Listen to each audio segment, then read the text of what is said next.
Pero, sinong inaantay mo? Ha? Sabi niya, Scarla daw. Sige, tawagan mo Scarla. Lalabas siya, Scarla. Wala. Alam ni, akala ninyo kasama namin? Wala. Uy, wala na tinda palang halo-halo. Wala ba yung pritong saging? Ay, nandoon na yung pritong saging. Uy, sige, tawag. Uy, may pritong saging. Nasaan? Saan? Sige. Yan, dito kami po sa Mangkamagong pa rin. Dagat po. Yan, napakasarap na dagat. Masarap nga na, di man ako marunong lumangoy. Ano ba yan? Marunong ka? Ba? Uy, lalim. Wala palang hagdanan. Hindi pwede yung palikuan. Pwede, uy. May hagdanan doon, oh. Yan, may island, oh. Sarap kaya tumawid ng island. Sa island na iyon.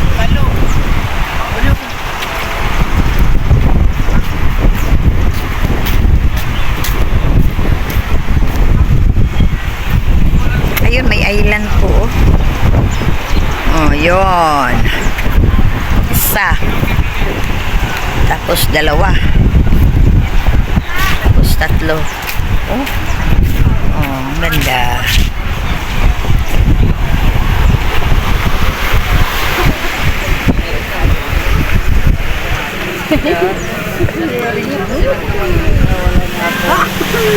Bumaba ka dyan. Kailan ang laya mo? Hugot ng buwan. Ha? Tanong tayo dito, saan ang mga kama? Dito lang, may tanong lang. Mainit kasi ang issue ngayon about sa BTS. Ano bang masasabi mo dun, bro? Ako, ito. Yung usapang Usapang business, usapang kalingap. In behalf of my mga kasamahan. In behalf, kasali naman ako doon. Ano? Kasali ako doon. Wala naman po nag-BBTS. Wala naman. Alam nyo ba, tingin pa lang yung kalingap. Kaya wala naman. Mayroon vlogger to vlogger. Vlogger to vlogger. Yan ay pinapayagan. Pero yung BTS sa beneficiary, wala. Wala, bawal talaga yun. Lager. So bro, linawin mo. Pwede pahagingan mo mga 5 seconds, pwede yun. Yung sinabi ni Kangkyo. Usually wala nang papahagi, nagtatapos talaga. Ito love, ito pagkakataon natin natin na yan. Galing mismo sa grupo ni Kalinga Love. Linawin mo bro ang tungkol sa BTS kasi mainit ang issue ngayon. Ang BTS na sinasabi, yung behind the scene na sinasabi, doon yung sa ginagawa ko niya, pelikula. Gumagawa ka ng video, kasama ng BTS. Yan po ay talagang wala naman. Meron nag-video dyan, vlogger to vlogger, at hindi kasali yun. Siyempre, magaling din sila mag-campaign na bahaging yun sa viral. Kasi kung hindi ka naman nagpapahaging sa viral, So Dr. Love, BTS wala talaga. malinaw ang sinabi mo. Bro, mensahe mo bro doon sa mga nakatutok sa mga BTS. Ano ang pwede mong i-advise sa kanila? Bakit daw hindi kayo matinag-tinag, hindi kayo mapasunod? Wala naman ako nakikita sama doon sa ginagawa nila. Para sa akin. Para sa iyo. Para sa akin. Pero kung meron man, tigilan nyo na yan. Gayun ko yan. Hindi ako nag-BTS talaga. Kasi, Hindi bro, ganito na lang. Kung sakali na mayroon man talaga, anong mensahe mo dun sa mga vlogger na nag-BTS? Mensahe lang. mensahe ko sa inyo, kung meron man talaga, tigilan nyo na. Tigilan nyo na. Kasi, nagiging issue na rin kasi yan. Tungkol dyan sa BTS na yan. Kaya tayo na lang din dapat na magiging point doon sa ating sarili para hindi tayo mabas ng tao. Yung mga kasamahan ko, kung nag-BTS ba, tanan nyo na. Ayan, so narinig natin yung mensahe ni Dr. Love about sa BTS. Yeah. Isa sa mga kasamahan, pero alam mo, nilinaw niya talaga na tantanan nyo na. So sa madaling sabi, ang gusto lang ni Dr. Love, itigil. Kasi para naman... Kung meron man ha? Kung mayroon nga. Kung meron man. Kung wala Kasi naman, hindi... baka mamaya, nauna yung kung meron man, tapos nauli yung tantanan mo na. Kung meron man talaga, kung meron man. Pero kung ito sa silip, Gwapo ka? ang gwapo ko. Ang gwapo ko. Kaya sa akin ka magpa-interview. Sa'yo ako mag-test. Oo, sa'yo ka. Bata ka din, no? Ang bata ko matay. Naniwala na akong bata ako. Ang daming dumating kanina, taga Marikina. Oo. Sabi nila. Lalong bumata si Dr. Love. Ay, gano'n? Para akong para akong sinapuba ng langit at Pero sa lupa. totoo, Nung marinig bro, ko yung mga salita na yun. ilan taon na ba talaga ngayon? Secret. Kasi secret pa siya. Ako alam ko kailan taon na si Dr. Love. Ito lang, sabihin lang, malayo ka doon sa pinapanood. Kung pinapanood ka namin, medyo matured ka. Pero sa personal, ang bata mo pa pala. Sabi ko, salamat naman at hindi ka nagsinungaling. Nagsasabi lang siya ng totoo, Dr. Love. Sabi lang siya ng Dr. Love, totoo. mensahe kay Kalinga Prab dahil gumaganda ang kanyang YouTube channel. Ay, noon pa man, since before, hindi naman naging stagnant talaga. Meron kasi nagsasalita ng stagnant. Oo. Hindi po magiging stagnant ang isang Diyos o isang Kalinga Prab. Dahil siya po ay kairat. Talagang tataas. Sa first day siguro mag 300 siya, pero sa second day asahan mo mag 400 to 500 siya. Yeah. At malaking tulong talaga sa kanya yung kanyang ginagawa ngayon na pagtulong at may kasamang good vibes na love team. Diyan talaga makukuha ni Kalinga Prab yung mga blues na para. Bro, isa na lang dahil dinudumog ka ng iba-ibang network. Isang tanong na lang. Oh, sige. Ano ang opinion mo, bro, doon sa mga nababati ko si Kalinga Prab na bakit parang nabawasan yung paglingap sa mahirap puro ng lantid? Opinion lang. Opinion. Wala po ako nakikita na nababawasan yung paglingap. Bagkus lalong pinapalago niya yung paglingap niya at pinapapahaba. Dahil doon lang po siya.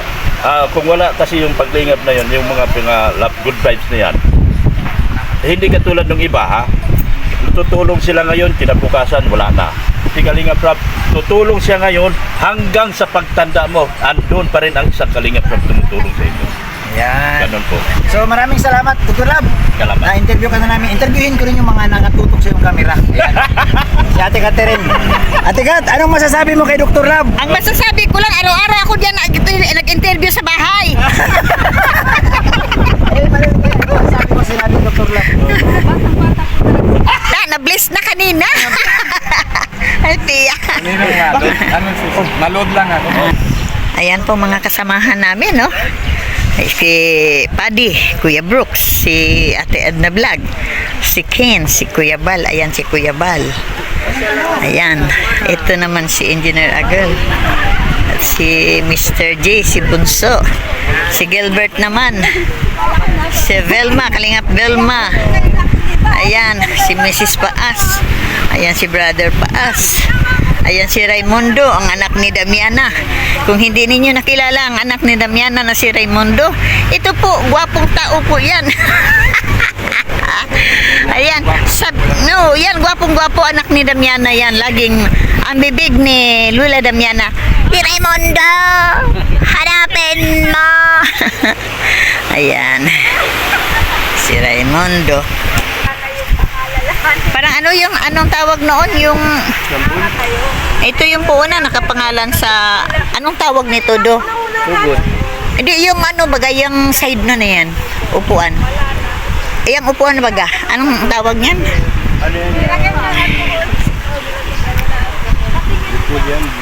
Ito. Oh, basta hindi ko alam anong upuan. Pwede upuan na yan. Nakaupo na sila. Ayan mga hugot to. Summer fun on the beach. Ayan. Diyan naman Habang may buhay, may pag-asa. Kaso, marami din ang pag-asa. Grabe. Ito. Yuyo ka ba? Kasi kahit anong gawin kong pagtapon sa iyo, bumabalik ka pa rin sa puso ko. Ay, grabe talaga eh. Ayan, ito. May lisensya ka ba? Cause you're driving me crazy. Grabe. Grabe naman. Talaga eh. Grabe talaga. Ano gayon? Uy, ano gayon? Uy, ano ba yan? Ano yan, kuya?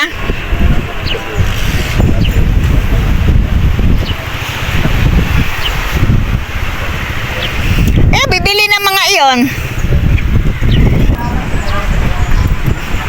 Tikim tayo kung ano ito.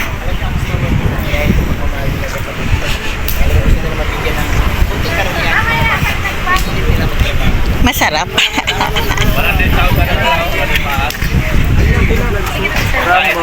Scramble.